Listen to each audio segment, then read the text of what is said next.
Sa taong lumilimot, awa mo'y ihulog. Sa ngalan ng Ama at ng Anak at ng Espiritu Santo, Amen. ang pagpapala ng ating Panginoong Hesukristo, ang pag-ibig ng Diyos Ama, at ang pakikipagkaisa ng Espiritu Santo naway sumainyong lahat. At sumaiyo rin. Mga kapatid, upang maging karapat dapat po tayong tumanggap ng mga bagong biyaya at himala ng Diyos sa misang ito. Tumahimik po muna tayong sandali. At ang may kababaang loob kasama ni Maria, humingi po tayo ng awa at patawad sa Diyos sa lahat ng inisip at ginawa nating kasalanan.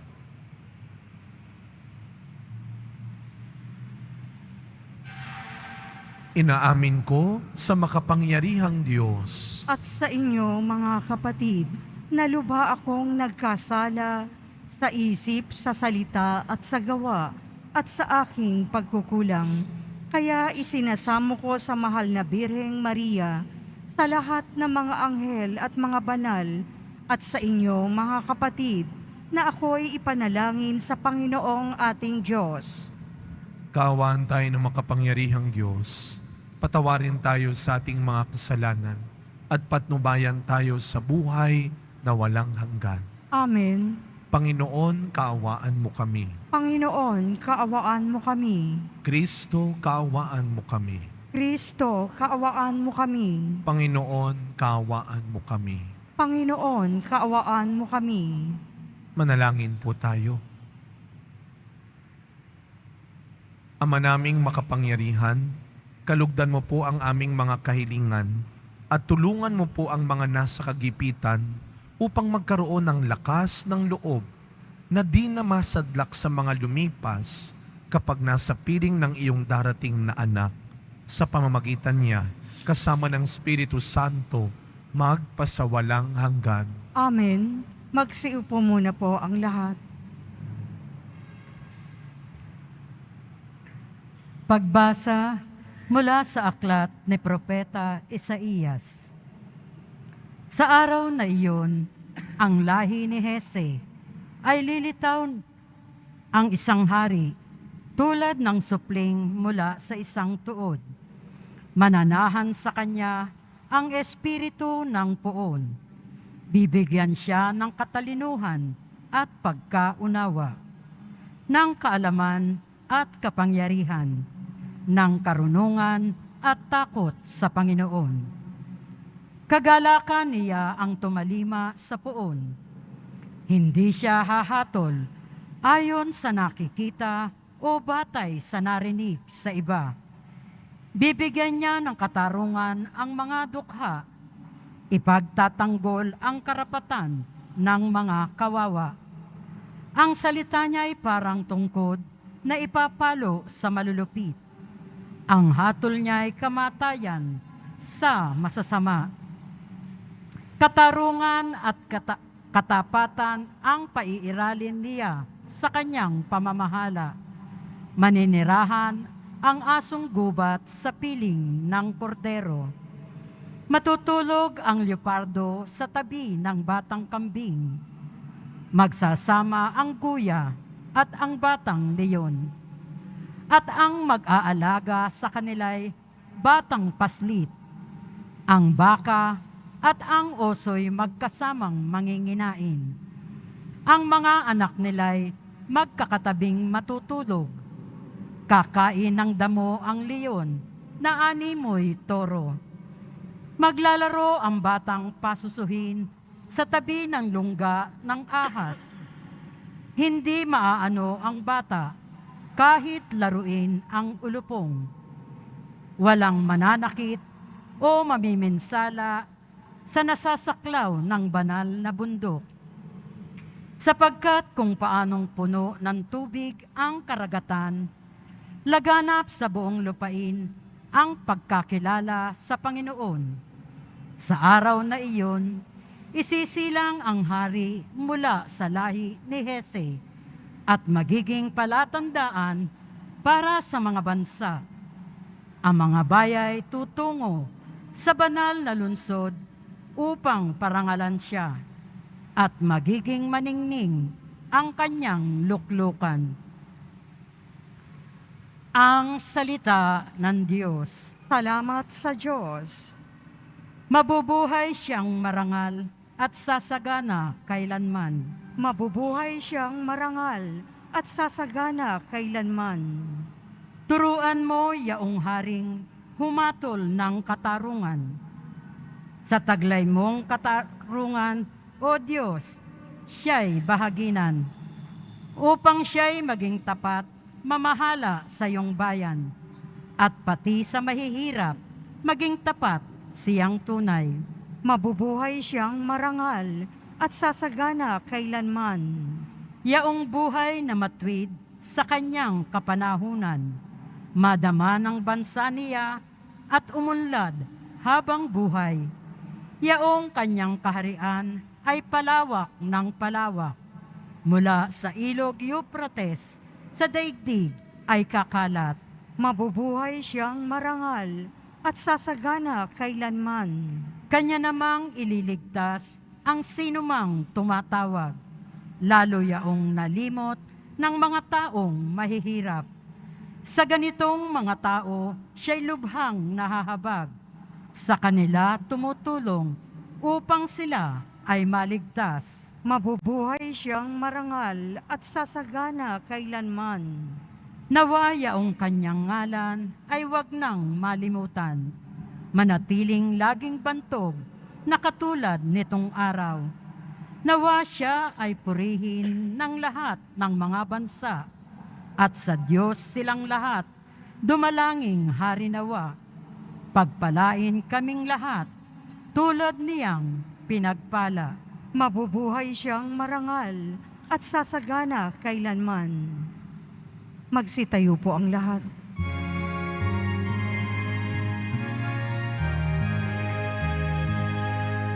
Alleluia, Alleluia, Alleluia, Alleluia.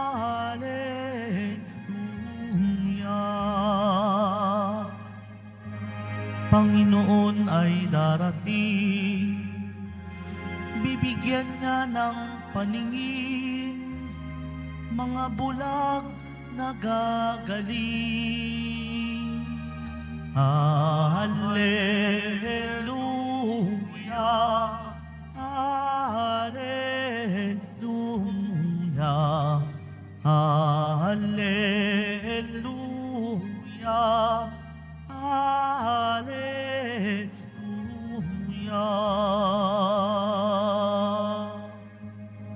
Sumainyo ang Panginoon. At sumaiyo rin. Ang mabuting balita ng Panginoon ayon kay San Lucas. Papuri sa iyo, Panginoon.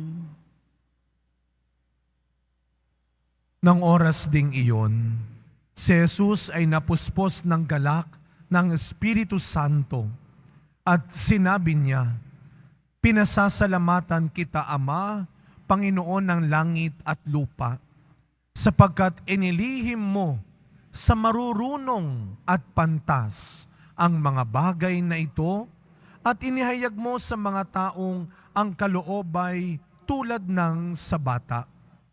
Oo, Ama, sapagkat gayon ang ikinalulugod mo. Ibinigay sa akin ng aking Ama ang lahat ng bagay. Walang nakakikilala sa anak, kundi ang Ama. At walang nakakikilala sa Ama, kundi ang anak at yaong marapating pagpahayagan ng anak." Humarap si Jesus sa mga alagad at sinabi na di naririnig ng iba, "Mapalad kayo, sapagkat nakita ninyo ang inyong nakikita ngayon. Sinasabi ko sa inyo, maraming propeta at mga hari ang nagnasang makakita ng inyong nakikita, ngunit hindi nila nakita. Hinangad din nilang mapakinggan ang inyong naririnig, ngunit hindi nila napakinggan. Mga kapatid, ang mabuting balita ng Panginoon. Pinupuri ka namin, Panginoong Yesukristo. Magsiupo muna po ang lahat. Alam nyo ho, Pasko na. Baka hindi nyo po naalala, Pasko na. Siguro sasabihin niyo, parang naman kasing hindi magpapasko. Tingnan mo yung paligid natin. Wala masyado ng dekorasyon. Kanina ho, nung ako ay nagmisa sa mga madre sa Holy Face dahil nag-launching sila ng kanilang feeding program, Mukha ng Kalinga, another ambag ng simbahan. Numadlakad ako, sabi ko parang kumpara ng mga nagdaang taon, ganitong araw, talagang maririnig, mararamdaman natin magpapasko na. Pero pag tumingin tayo sa paligid natin ngayon, parang hindi masyado. Ano ang pinapakita sa atin ng paligid natin ngayon? Ano ang sinasabi sa atin ng paligid natin ngayon? Pag tayo nagbabasa ng dyaryo, kung nagbabasa pa, kasi lahat ngayon nasa online na, nanonood ng balita, nakikinig ng balita, para bang pag sinabi natin, kasi naman Father, wala ka nang narinig, wala ka nang nakitang maganda sa paligid natin ngayon. Paano ka magiging payapa, masaya, komportable? Mga kapatid, sa ating ebanghelyo, sa huling bahagi, anong sinabi ni Kristo? Mapalad kayo. Maraming gustong makakita na nakikita nyo ngayon, hindi nila nakita. Maraming gustong makarinig ng naririnig nyo ngayon, hindi nila narinig. Baka sabihin niyo, ano yun, Father? Gusto ba nilang makita itong digmaan ngayon? Itong pagtaas ng mga presyo ng bilihin?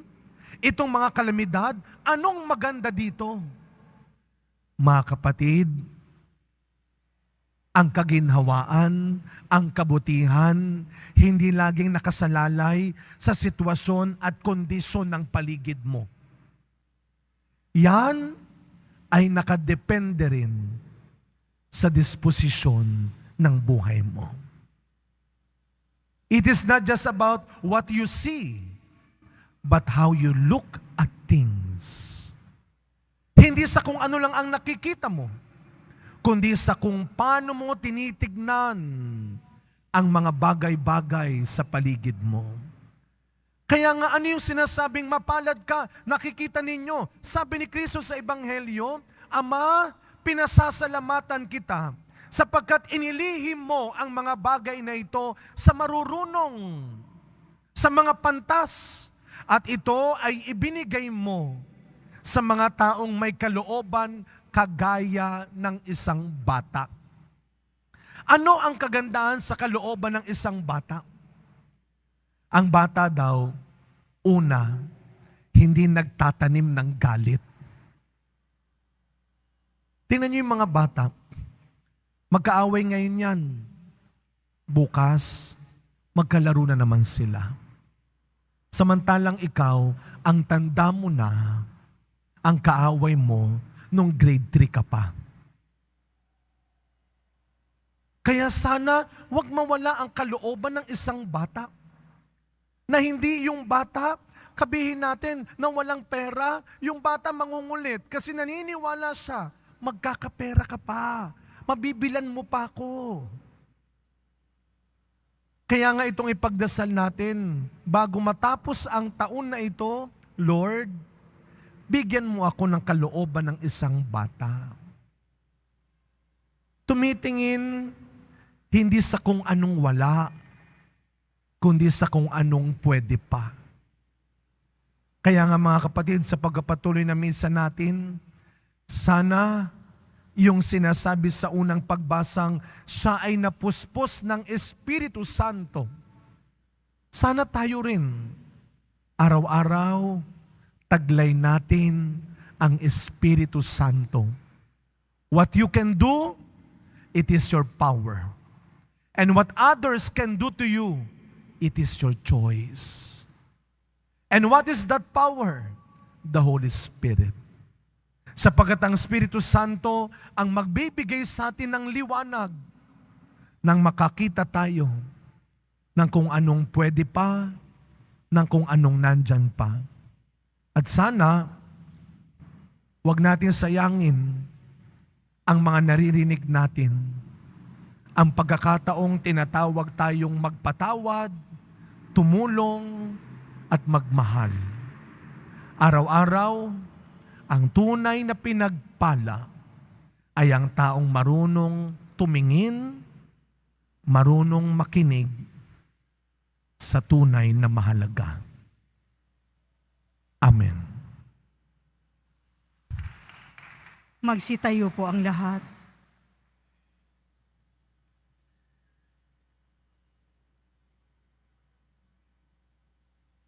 Minamahal kong mga kapatid, inihahayag ng Ama ang mga hiwaga ng kaharian sa mga maliliit.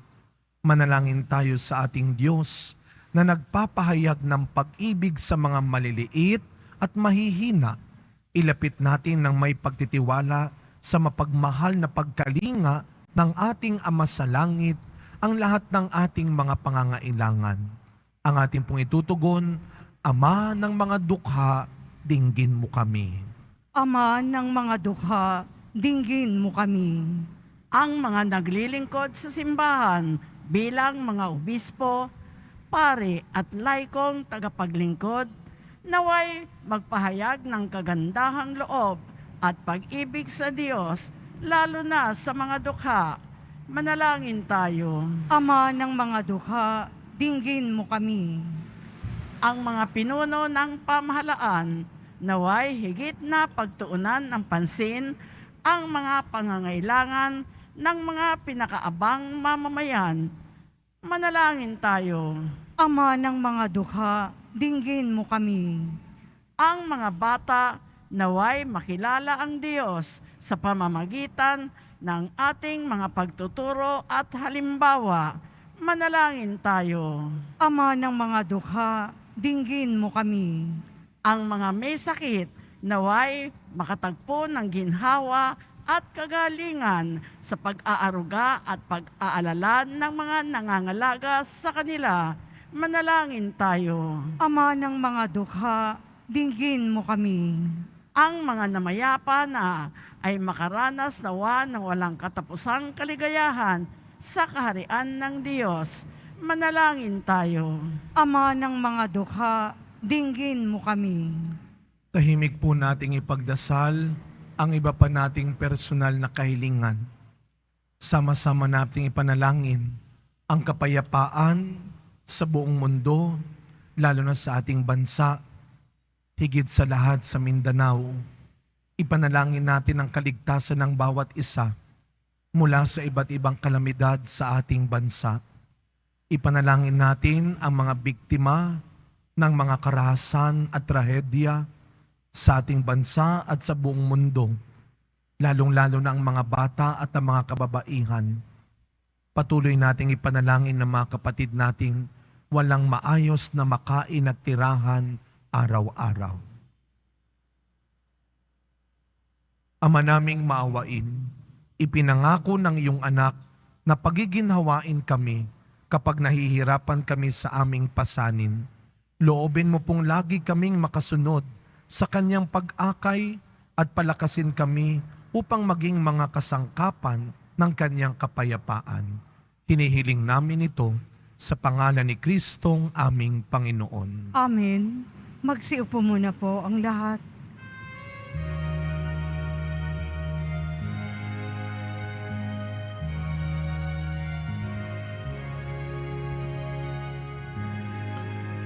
Panginoon, aming handog ang tinapay at alak-alay ng bayang umaasa sa pagdating mo.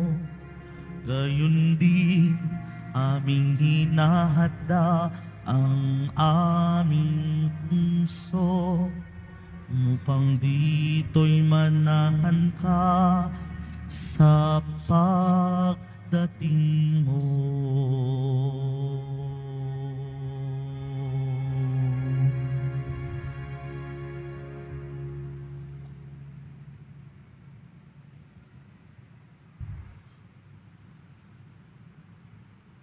Magsitayo na po ang lahat. Manalangin kayo mga kapatid upang ang paghahain natin ay kalugdan ng Diyos amang makapangyarihan. Tanggapin nawa ng Panginoon itong paghahain sa iyong mga kamay, sa kapurihan niya at karangalan, sa ating kapakinabangan at sa buong sambayanan niyang banal.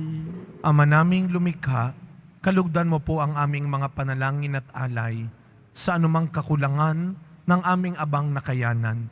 Naway ang pag-ibig mo ang magbigay kapupunan sa pamamagitan ni Yesu Kristo kasama ng Espiritu Santo magpasawalang hanggan. Amen. Sumainyo ang Panginoon. At sumaiyo rin. Itaas sa Diyos ang inyong puso at diwa. Itinaas na namin sa Panginoon. Pasalamatan natin ang Panginoong ating Diyos. Marapat na siya ay pasalamatan. Ama naming makapangyarihan, tunay nga pong marapat na ikaw ay aming pasalamatan sa pamamagitan ni Yesu Kristo na aming Panginoon. Siya'y sinugo mo upang matupad ang iyong magandang balak para sa lahat. Hindi niya ikinahiyang mamuhay ng mahirap upang mapakisamahan niya kaming matapat. Siya'y naging hindi na iba sa amin upang maitampok niya kami sa iyong piling. Sa kanyang lantarang muling pagdating, ang pakikisama niya'y puspusang magniningning at ang pangako niyang kapanapanabik ay inaasahan naming lubos na makakamit. Kaya kaisa ng mga anghel na nagsisiawit ng papuri sa iyo, nang walang humpay sa kalangitan, kami nagbubunyi sa iyong kadakilaan. Santo, Santo, Santo, Panginoong Diyos ng mga hukbo, napupuno ang langit at lupa ng kadakilaan mo. O sana sa kaitaasan, pinagpala ang naparirito sa ngalan ng Panginoon. O sana sa kaitaasan, magsiluhod po ang lahat. Ama naming banal, ikaw ang bukal ng tanang kabanalan. Kaya't sa pamamagitan ng iyong Espiritu, gawin mo pong banal ang mga kaloob na ito upang para sa amin maging katawan at dugo ng aming Panginoong Jesucristo. Bago niya, pinagtiisang kusang loob na maging handog. Hinawakan niyang tinapay, pinasalamatan kanya, pinaghati-hati niya iyon, iniabot sa kanyang mga alagad at sinabi, "Tanggapin ninyong lahat ito at kanin. Ito ang aking katawan na ihahandog para sa inyo."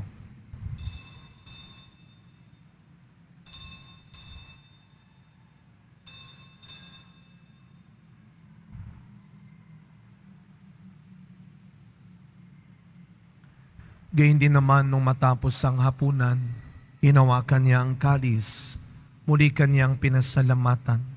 Iniabot niya ang kalis sa kanyang mga alagad at sinabi, "Tanggapin ninyong lahat ito at inumin. Ito ang kalis ng aking dugo, ng bago at walang hanggang tipan, ang aking dugo na ibubuhos para sa inyo at para sa lahat sa ikapagpapatawad ng mga kasalanan. Gawin ninyo ito sa pag-alala sa akin."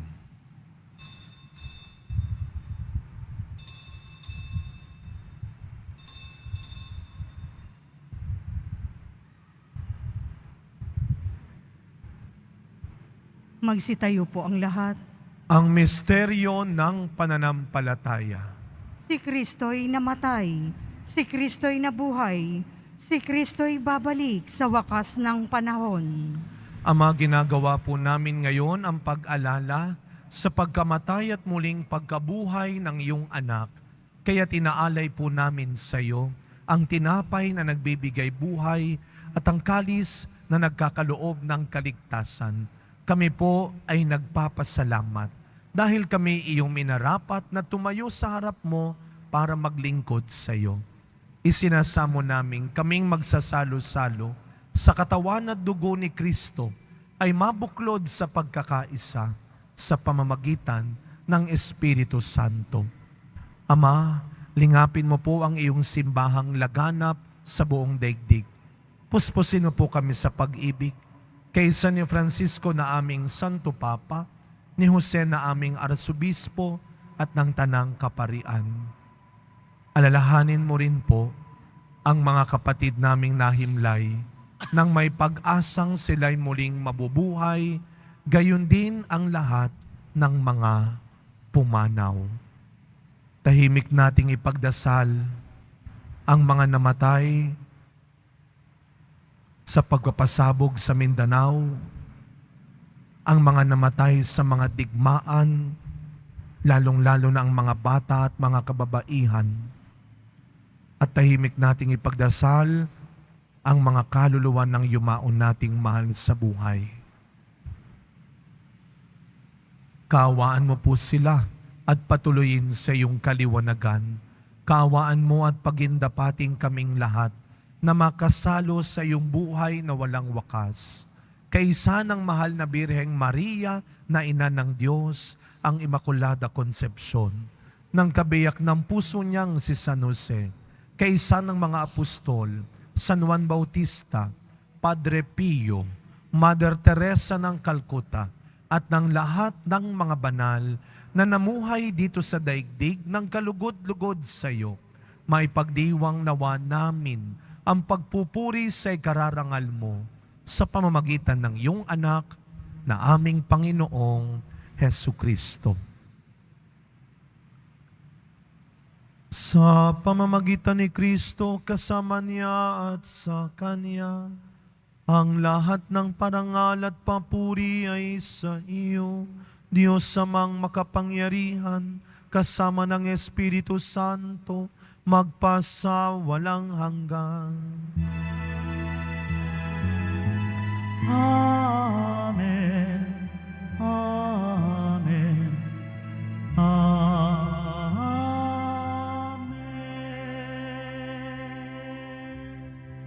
Bilang mga anak ng ating maawaing Ama sa langit, buong galang at tiwala nating dasalin ang panalangin turo ni Kristo.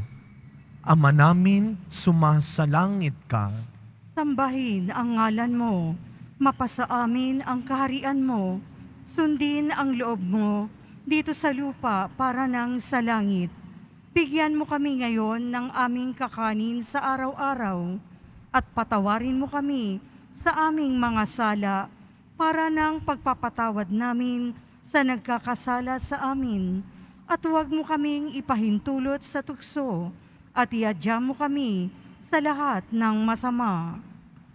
Inihiling po namin kami adya sa lahat ng masama, pagkalooban ng kapayapaan araw-araw, iligtas sa kasalanan at ilayo sa lahat ng kapahamakan, samantalang aming pinananabikan ang dakilang araw ng pagpapahayag ng tagapagligtas naming si Jesucristo.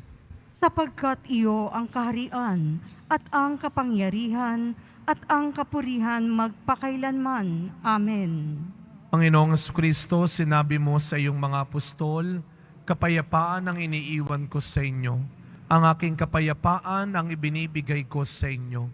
Tunghayan niyo po ang aming pananampalataya at huwag ang marami at paulit-ulit naming pagkakasala. Pagkalooban mo po kami ng kapayapaan at pagkakaisa ayon sa iyong kalooban, kasama ng Espiritu Santo, magpasawalang hanggan. Amen. Ang kapayapaan ng ating Panginoon ay laging sumainyong lahat. At sumaiyo rin. Araw-araw, huwag kang matakot at madamot na gumawa pa rin ng mabuti at maging mas mabuti. Magbigayan po tayo ngayon ng kapayapaan sa isa't isa. Peace be with you po. Kordero ng Diyos na nag-aalis ng mga kasalanan ng sanlibutan, maawa ka sa amin. Kordero ng Diyos na nag-aalis ng mga kasalanan ng sanlibutan, maawa ka sa amin. Kordero ng Diyos na nag-aalis ng mga kasalanan ng sanlibutan, ipagkaloob mo sa amin ang kapayapaan. Magsiluhod po ang lahat.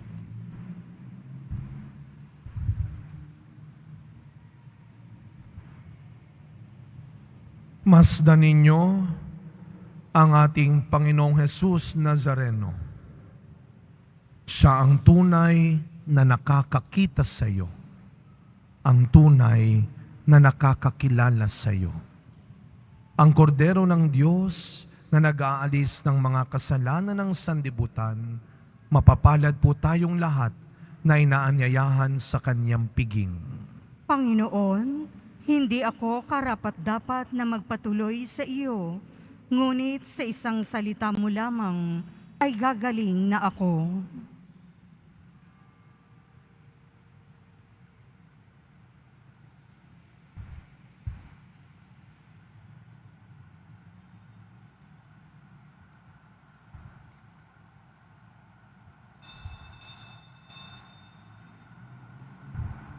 Para po sa lahat ng tatanggap ng banal na komunyon, sasagot po tayo ng amen pagkasabi ng pari o ng lay minister ng katawan ni Kristo at isubo agad sa bibig bago umalis sa harapan ng pari o lay minister. Sumunod po tayo. Maraming salamat po.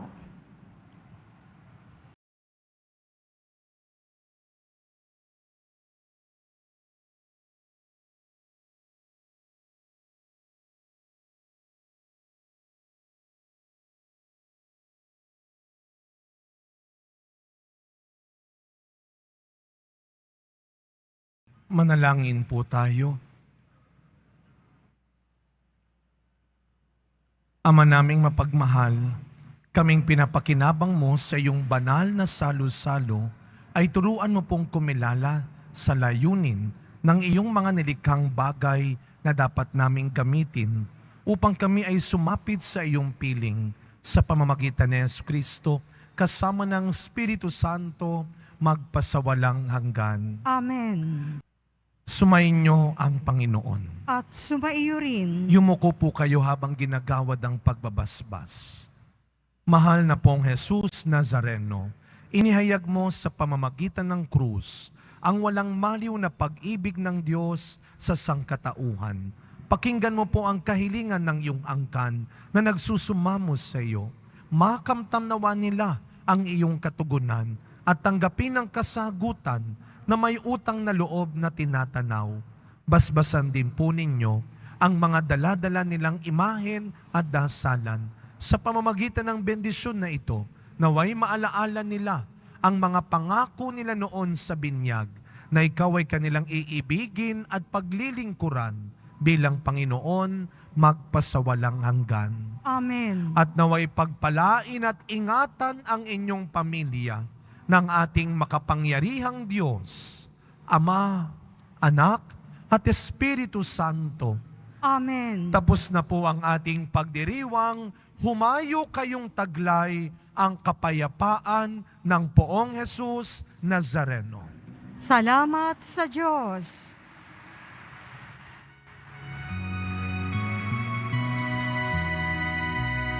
Nuestro Padre Jesús Nazareno, sinasamba ka namin, pinipintuho ka namin, aral mo ang aming buhay at kaligtasan. Nuestro Padre Jesús Nazareno, iligtas mo kami sa kasalanan. Ang krus mong kinamatayan ay sagisag ng aming kaligtasan. Nuestro Padre Jesus Nazareno, dinarangal ka namin. Nuestro Padre Jesus Nazareno, niluluwalhati ka namin. Nuestro Padre Jesus Nazareno, dinarangal ka namin. Nuestro Padre Jesus Nazareno, nilulwalhati ka namin.